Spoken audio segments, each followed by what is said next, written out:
Hello and welcome to the channel. Today I'm going to be debunking some real estate myths. So there are 6 things I'm going to be talking about that every realtor wishes the public knew. So we're going to get into that in a second, but first, my name is Eleah Sims. I'm part of the Gateway Realty team. Make sure you subscribe to this channel.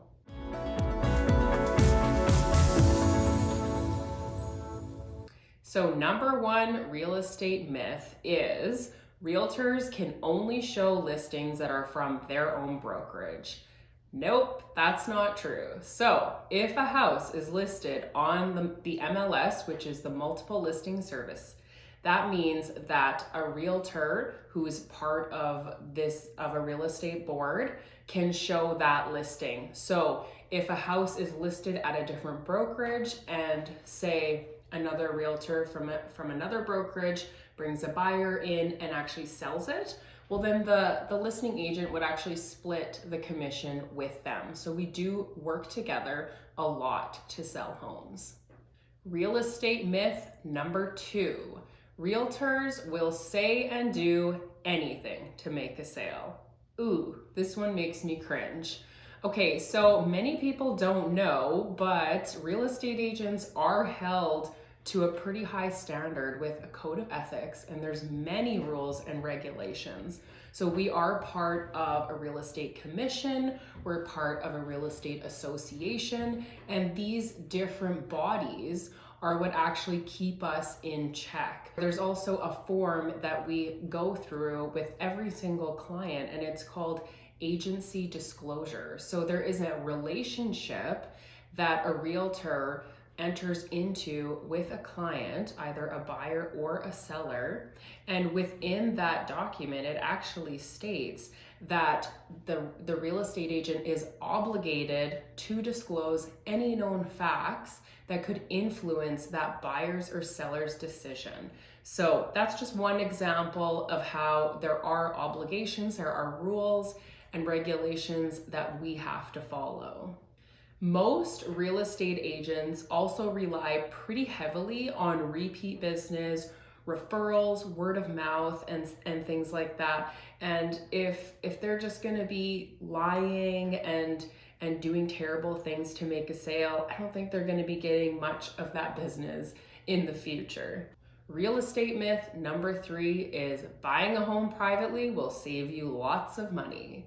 This one I am very passionate about because I've actually seen a lot of buyers lose a lot of money buying a home privately. So first of all, I've talked about this before, but buyers don't pay commissions. So by not using the services of a realtor, you can actually be losing money in the end because a realtor will do all the paperwork and negotiating free of charge, while if you're doing it privately, you will have to pay a lawyer to draw up all of that same paperwork and get a contract in place. So that's going to end up costing you more money. Another reason why a buyer can often lose money when they buy privately is that a seller who is not working with a realtor will often not actually get their home professionally appraised.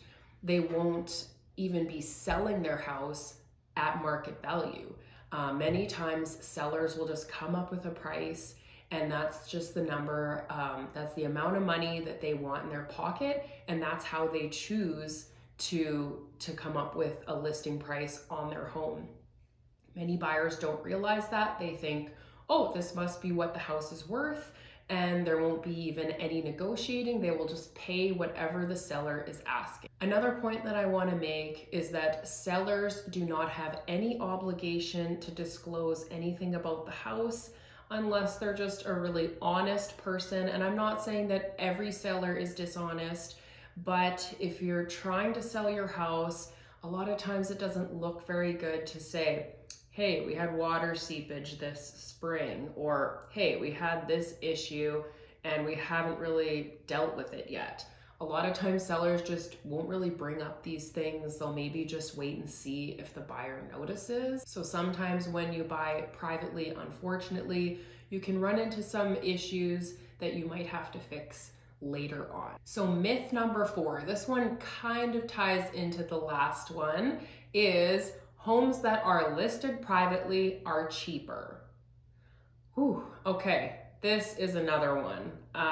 Nope, not true. So I kind of talked about it already, but sellers typically who are listing their home privately do not get a professional appraisal done.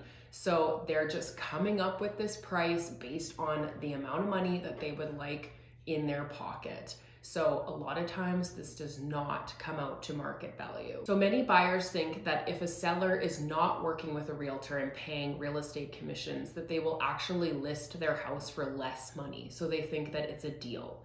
But I would say in most cases, it's the opposite of that. They're usually trying to make a little bit more money selling privately. This is why it's really important, you guys, to work with a licensed real estate agent so that they can help you and make sure that the home you're buying is actually at market value. Myth number 5 is an open house will sell my house. So most sellers really like the idea of their real estate agent sitting an open house, and they often think that this is what's going to sell the house. In reality, according to the National Association of Realtors, there's actually a stat that says only 2% of homes actually sold because of an open house.